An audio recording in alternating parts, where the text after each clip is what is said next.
আমাদের এবার কিন্তু বেবি নান তৈরি হচ্ছে। বেবি নান পুরিটা তৈরি হচ্ছে। একদম বেবি নান পুরি তৈরি হচ্ছে। আজকে রবিবার দিন, এগুলো আমাদের বাড়িতে তৈরি হয় প্রতি রবিবার দিন। ভালো ভালো আইটেম তৈরি হয় ফ্রেন্ড। এদিকে সব মশলা তৈরি হচ্ছে, বিভিন্ন সরঞ্জাম। আর বেবি নানটা ওটা আমরা এখন 10টার সময় খাবো সকালে। এটা আমাদের সকালের খাবার হবে, মানে সকালবেলা যে নাস্তা। এখন বেবি নানটা তৈরি হচ্ছে। আর এটার ভিতরে কী কী আছে মানে মশলা?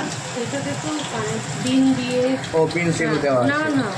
ডিম দিয়ে, চিনি দিয়ে, কালো জিরে দিয়ে বেবি নান মাখানো হয়েছে। দুধ দিয়ে না, দুধ, ডিম, কালো জিরে, চিনি। তো ব্লগগুলো দেখছো তারা কিন্তু অবশ্যই আমাদের চ্যানেলটা সাবস্ক্রাইব করবে। এখানে বিভিন্ন রকম জিনিস আমরা দেখাই। তো আমাদের বেবি নান হয়ে গেছে।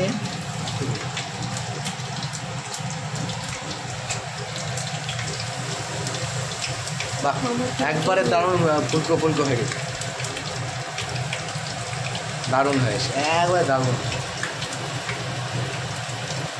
থেকে দেখছি খুব সুন্দর হয়েছে ফ্রেন্ডস, দেখো দারুণ। আরে ফুলকো